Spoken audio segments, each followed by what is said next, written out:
isang uri ng inuming nakalalasing sa Pilipinas. Hindi lang mainam na gawing alak, kundi napakarami palang taglay na benepisyong pangkalusugan. Nakainom ka na ba ng tuba? Hello, what's up? Your best here. Sa videong ito ay ating alamin kung ano-ano nga ba ang mga mabuting dulot sa pag-inom mo ng inuming tinatawag na tuba. Saan nga kaya ito nagmula at papaano ito isinasagawa? Pero bago tayo magpatuloy, kung bago ka pa lamang sa ating channel, ay huwag mong kalimutan na pindutin ang subscribe button at ang notification bell upang lagi kang updated sa aking mga bagong uploads. Naniniwala ka ba sa kasabihan na ang ugali raw ng tao habang bago ay matamis na gaya ng isang tuba, ngunit pagtagal at paglaon ay umaasim na parang suka? Ano ang inyong palagay? Ngunit ano nga ba ang tuba? Ang inuming ito na tinatawag na tuba ay ipinakilala sa atin ng ating mga ninuno na namana rin nila sa mga sinaunang mananakop sa ating bansa noong panahon ng mga Kastila. Ang tuba ay popular din sa mga bansang Guam at Mexico. Subalit maaari rin naman na noon pa man ay talagang marunong na ang mga sinaunang Pilipino na gumawa ng tubang ito. Ang tuba ay isang Tagalog na inumin na mula sa katas o dagta ng ilang mga piling palm trees kagaya nga ng niyog.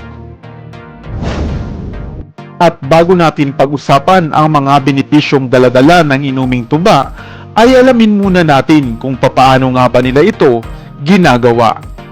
Ang puno ng niyog na tinagurian ngang ang puno ng buhay ay siya ring punong pinagkukunan ng inuming ito na tuba. Subalit hindi ito madaling isagawa sapagkat kinakailangan mo munang akyatin ang matataas na puno ng niyog. Sa Kabisayaan, tinatawag din itong tuba o bahal, at kapag kalauna na at naiproseso na, ito ay nagiging bahalina, na tinatawag naman dito sa Luzon na lambanog.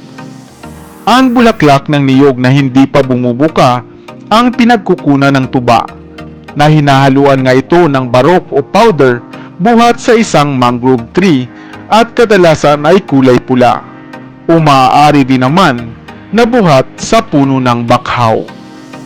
Ang mga ngarit, manangete o mananangot ang tawag sa tao na nagsasagawa nito, at parati siyang may daladalang karit o sangkot at isang mahabang lagayan na yari sa kawayan. Masarap ang tuba na kadalasan nga ay matamis kapag bagong harvest. Subalit asahan na pagkalipas ng mahigit sa 12 oras, ito ay aasim na ng bahagya, at kung magtatagal pa nga, ay magiginang ganap na suka o coconut vinegar. Subalit ano-ano nga ba ang mga benepisyong dala at hatid sa ating katawan at kalusugan ng pag-inom mo ng tuba? Number 1. Ito ay nakakahaba ng buhay. Number 2. Makakaiwas tayo sa pagkakaroon ng atake sa puso. At number 3, at iba pang sakit sa puso. Number 4, nakatabawas din ito sa mga tsansa na ikaw ay makaranas ng type 2 diabetes.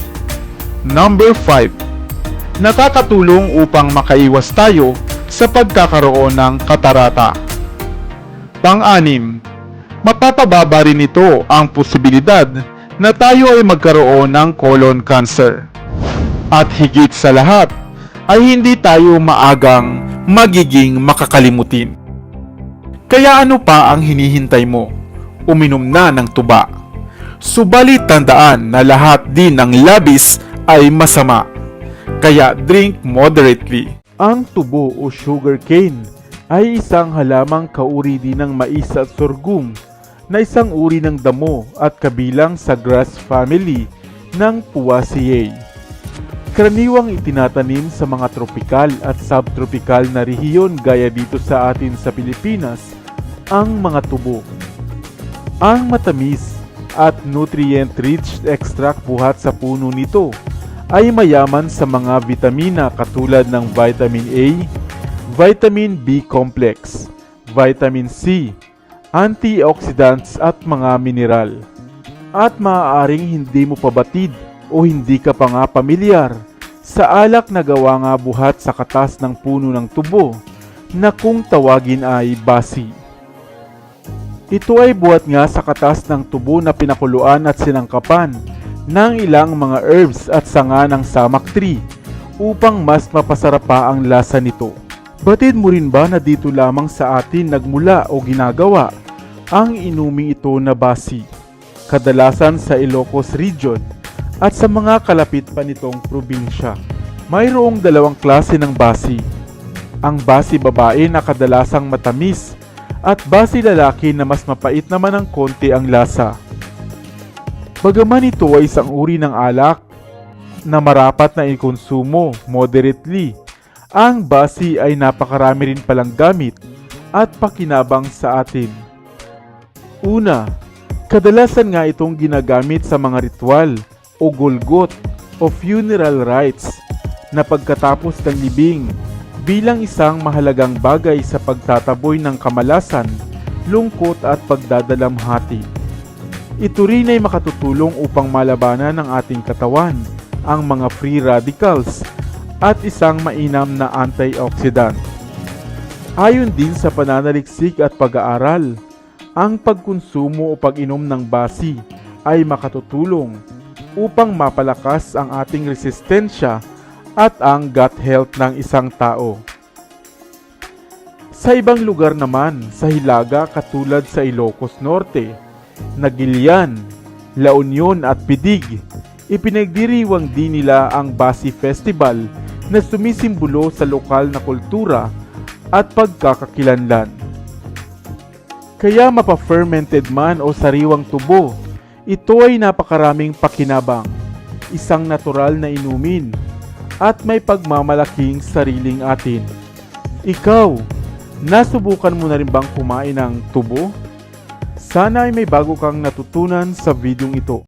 Dito na sa Best TV, tayo ay matuto, utak mapuno ng bagong kaalaman. Dito na sa Best TV, tayo ay lumibot, lihim na mundo ay ating matuklasan. Dito yan sa Best TV, dito yan sa Best TV, dito yan sa Best TV,